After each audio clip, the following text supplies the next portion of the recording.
Hello everyone, मेरा नाम है राहुल मिश्रा और स्वागत करता हूं आपका अपने इस यूट्यूब चैनल पे। दोस्तों, आज हम बात करने वाले हैं वाटर रिसोर्सेज के बारे में, जो कि एग्जामिनेशंस में हमेशा इससे एक या दो क्वेश्चंस रेगुलर पूछे जाते हैं। तो आज हम देखते हैं इस चैप्टर के निमोनिक्स को और समझते हैं कि इस चैप्टर में किस तरीके से स्मूथली हम लोग क्वेश्चंस को टैकल कर सकते हैं। तो दोस्तों, मैक्सिमम टाइम ये क्वेश्चन पूछा जाता है कि वाटर कंजर्वेशन या फिर मैनेजमेंट हमारे लिए ज़रूरी क्यों है। तो अगर इसको आप लोग समझो तो अगर पहला तो ग्रोइंग पॉपुलेशन जो हमारे लिए कंसर्न बना हुआ है, एग्रीकल्चर सेक्टर जिसमें हमेशा पानी का डिमांड और उसके सप्लाई को मेंटेन करना एक चैलेंजिंग है। उसके बाद से ये इंडस्ट्रीज में भी इसका डिमांड बढ़ रहा है, या फिर पानी का जो यूजेज है इनफिशियंट होता जा रहा है, या फिर स्कैरसिटी भी घटती होती जा रही है ना, कि पानी की कमी कंसिस्टेंट होती जा रही है क्योंकि डिमांड ऑन टाइम बढ़ता ही जा रहा है। या फिर इकोलॉजिकल इम्पैक्ट भी देखो दोस्तों, तो इन्वायरमेंट पे भी कहीं ना कहीं ये इम्पैक्ट कर रहा है, या फिर अगर इसका अच्छे से यूज़ करें तो इसका बेटर इम्पैक्ट ही होगा दोस्तों। तो दोस्तों, होता क्या है कि अगर कंजर्वेशन के एस्पेक्ट पे अगर आपसे कोई क्वेश्चन पूछा जाता है डायरेक्टली कि क्या ज़रूरत है पानी बचाने का, तो ये 5-6 पॉइंट्स जो है अगर आप इसको लिखते हो तो इनसे जो आंसर्स जो आएंगी अब, वो बहुत ही एक मतलब मल्टी डायरेक्शनल एस्पेक्ट में आपका आंसर होगा दोस्तों। मल्टी पर्पस जो रिवर प्रोजेक्ट्स हैं और उसके बाद से जो मतलब वाटर मैनेजमेंट्स हैं, उसको भी अगर देखा जाए दोस्तों तो बहुत सारे हमारे यहाँ डैम्स हैं और पावर प्रोजेक्ट्स हैं। तो पहला है भाखड़ा नंगल, हीराकुंड, इंदिरा गांधी, या फिर आप देखो तो बहुत सारे ऐसे पावर प्रोजेक्ट्स हैं। इन सभी से क्वेश्चन ये पूछता है कि ये सभी जो प्रोजेक्ट्स हैं या तो किस रिवर पे बेस्ड है, अदरवाइज पूछेगा कि मैप वर्क में आपको मिल जाएगा कि ये प्रोजेक्ट किस मैप में लोकेटेड है। तो दोस्तों, इस एरिया में आपको हमेशा प्रिपेयर्ड रहना पड़ेगा, क्योंकि ये हमेशा 1 या 2 नंबर या फिर मिनिमम से मिनिमम नंबर में ये हमेशा सीबीएसई क्वेश्चन पूछने का कोशिश करता है ज्योग्राफी से। तो बी क्लियर, आपको इस टॉपिक से जो डैम्स है प्रोजेक्ट्स हैं उसको याद रखना है, या उसके बाद से इनका रिवर याद रखना है कि किस रिवर पे ये बना हुआ है, और तीसरा मैप वर्क आपको 1-2 बार प्रैक्टिस कर लेना है दोस्तों। मल्टीपर्पज प्रोजेक्ट के यही एस्पेक्ट है जो एग्जामिनेशन में पूछा जाता है। दोस्तों, मल्टीपर्पज़ प्रोजेक्ट्स रिवर्स जो होते हैं, इनके कुछ कुछ एडवांटेजेस भी होते हैं और कुछ कुछ प्रॉब्लम्स भी होती हैं। तो चलिए इनको समझते हैं। तो जो एडवांटेजेस होता है दोस्तों, हाइड्रो इलेक्ट्रिसिटी जनरेट करने में हेल्पफुल होता है, इरिगेशन में हेल्पफुल होता है, या फिर डोमेस्टिक वाटर सप्लाई अच्छा हो जाता है, लोगों को एम्प्लॉयमेंट मिलने लगता है, फ्लड कंट्रोल हो जाता है दोस्तों, इनलाइन नेविगेशन हम लोग का बढ़ जाता है, या फिर अगर आप देखा जाए तो पीसी कल्चर में हम लोग को बहुत सपोर्ट होता है, जो कि फिश फार्मिंग के नाम से हम लोग इसको समझ सकते हैं। But what about the problems जो हमेशा एग्जामिनेशन में मैक्सिमम टाइम पूछे जाते हैं। तो इसमें सबसे बड़ा है दोस्तों कि लोगों का डिस्प्लेसमेंट होने लगता है, हैबिटेट डिस्ट्रक्शन हो जाता है। इसको आप इस तरीके से समझ सकते हो कि पहला जो चैप्टर आप लोग का है डेवलपमेंट, उसमें ये सिंपली पूछा जाता है या फिर बताया गया है दोस्तों कि नर्मदा वैली के पास ट्राइबल कम्युनिटी वहाँ पे रहती है, नर्मदा रिवर को बनाया जाता है तो मजबूरन वहाँ से ट्राइबल्स को हटाना पड़ता है। तो देखो दोस्तों, हम लोग तो डेवलपमेंट के एस्पेक्ट से ये कंस्ट्रक्शन कर रहे हैं, लेकिन क्या होता है ना कि ट्राइबल कम्युनिटी का वो क्या हो रहा है, हैबिटेट डिस्ट्रक्शन तो हो रहा है ना वहाँ से। उसके बाद से अगर उसी एस्पेक्ट में समझो तो उस ट्राइबल कम्युनिटी को अगर हटाओगे और डैम्स को बनाने की कोशिश करोगे, तो वहाँ पे क्या होगा, डिफॉरेस्टेशन चालू हो जाएगा। उसके बाद हम लोग देखेंगे वहाँ पे कि जब डिफॉरेस्टेशन हो जाएगा तो बायोडाइवर्सिटी का लॉस हो जाएगा। फिर इतना होने के बावजूद देखो, अगर दोस्तों डैम अगर हम लोग बना देते हैं, इट मीन्स कि वाटर के फ्लो को अगर हम लोग रोक देते हैं, तो वाटर का जो डिस्ट्रीब्यूशन होगा ना वो इनइक्विटेबल हो जाएगा, मतलब कि बराबर मात्रा में डिस्ट्रीब्यूशन तो होगा नहीं, क्योंकि हम लोग बांध बना के उसको रोक दिए हैं। इसके कारण इकोलॉजिकल इम्बैलेंस क्रिएट हो जाएगा। हम लोग अपने हिसाब से हम लोग अपने सेल्फ इंटरेस्ट के कारण ना डैम बनाया है दोस्तों।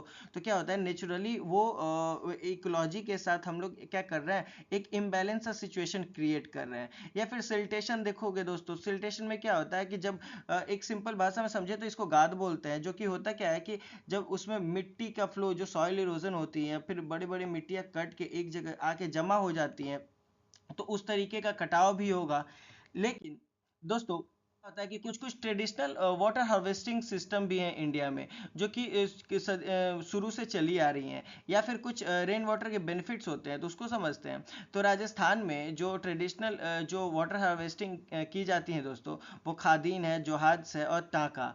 कर्नाटक में काताज, हिमाचल प्रदेश में कुल्स, तमिलनाडु में एरिस, और महाराष्ट्र में बंधेराज और ताल्स। दोस्तों ये जो ट्रेडिशनल वाटर हार्वेस्टिंग सिस्टम जो क्वेश्चंस हैं या फिर ये जो टर्म्स हैं, ये एग्जाम्पल में आपके एमसीक्यू में सबसे ज़्यादा पूछे जाते हैं। ये मैक्सिमम टाइम रिपीटेड क्वेश्चंस हैं, उसमें भी ये तमिलनाडु का एरिस। ठीक है दोस्तों, उसके बाद से हम लोग देखते हैं रेन वाटर हार्वेस्टिंग और उसके बेनिफिट्स। तो जाहिर सी बात है दोस्तों कि जब आप लोग रेन वाटर को सेव करने की कोशिश करोगे या फिर सेव करोगे तो क्या होगा कि एक ड्राई सीजन में आपको काम आएगा। या फिर अगर रेन वाटर हार्वेस्टिंग को अगर आप लोग उसके बेनिफिट्स को देखो तो क्या होगा कि ग्राउंड वाटर क्या होगा कि डिप्लेशन कम होगा, उसको कम कर सकते हैं। इसके बाद से उसके बाद हम लोग देखें तो वेरी कॉस्ट इफेक्टिव होगा, सॉइल का मॉइस्चर हम लोग अच्छा कर सकते हैं, या फिर वाटर टेबल को रिचार्ज कर सकते हैं ग्राउंड वाटर को बढ़ा के, या फिर इन्वायरमेंटल सस्टेनेबिलिटी बढ़ जाएगा, या फिर अगर आप देख रहे हो तो ट्रेडिशनल और इको फ्रेंडली हमारे यहाँ बन जाएगा दोस्तों। क्योंकि रेन वाटर हार्वेस्टिंग अगर होता है तो हमारे बेनिफिट्स सबसे ज़्यादा इस पे जो होते हैं वो एग्रीकल्चर सेक्टर पे होते हैं। बिकॉज क्या होता है ना कि इससे हम अपने ग्राउंड वाटर लेवल को सिक्योर कर देते हैं। दोस्तों इन सभी के बावजूद अगर देखा जाए तो ये सभी जो क्वेश्चंस हैं मैंने आपके लिए जो यहाँ पे मेंशन किए हैं, ये प्रीवियस ईयर क्वेश्चन है जो सीबीएसई आपसे पूछ रखा है। तो चलिए इन सभी क्वेश्चंस को एक बार हम लोग देखते हैं और समझने की कोशिश करते हैं कि चैप्टर में किस क्वेश्चन का किधर वेटेज ज़्यादा है। तो पहला क्वेश्चन है दोस्तों वाटर स्कार्सिटी का, कि इसका रीज़न क्या है।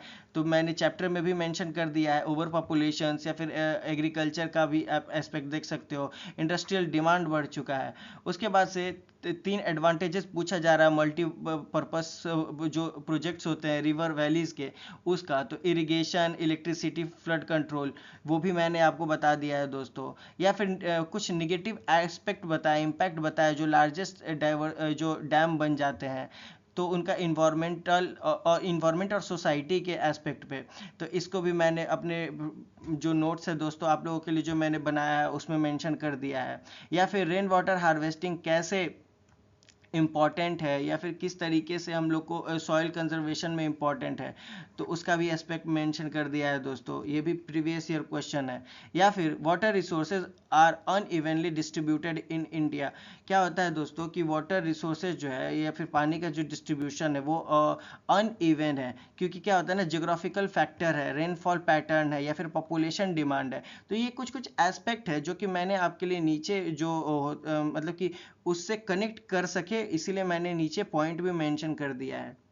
या फिर 5 तरीके के जो ट्रेडिशनल वाटर हार्वेस्टिंग सिस्टम्स हैं, तो यहाँ पे जो एग्जामिनेशन में पूछा गया है उसमें मैंने यहाँ भी मेंशन कर दिया है जो वहाँ के जो ट्रेडिशनल फार्मिंग है ना उसके बारे में। उसके बाद से अगर देखा जाए तो क्यों जरूरी है वाटर रिसोर्सेज, ठीक है, क्यों जरूरी है पानी का बचाना, तो आप लोगों को मैंने इसमें पूरा मेंशन कर दिया है दोस्तों निमोनिक्स के माध्यम से।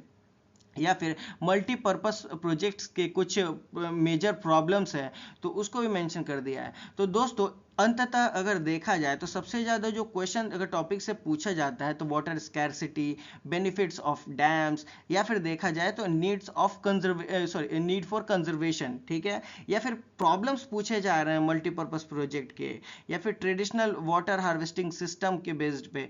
तो इन बिटवीन अगर देखा जाए दोस्तों तो चैप्टर का जो होल एस्पेक्ट है ना, तो आपका वाटर जो सिस्टम है कॉजेज मेनली आप देख लेना, या फिर जो कि मल्टी पावर प्रोजेक्ट्स के जो एडवांटेजेस और डिसएडवांटेजेस या फिर प्रॉब्लम्स जो हैं वो ज़्यादातर ये क्वेश्चंस पूछने की कोशिश कर रहा है, या फिर रेन वाटर हार्वेस्टिंग।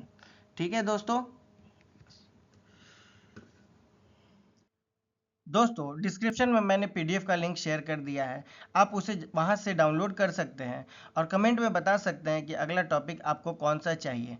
तो दोस्तों आज के लिए बस इतना ही, मिलते हैं अगले वीडियो में, तब तक के लिए अपना ख्याल रखें। Thank you.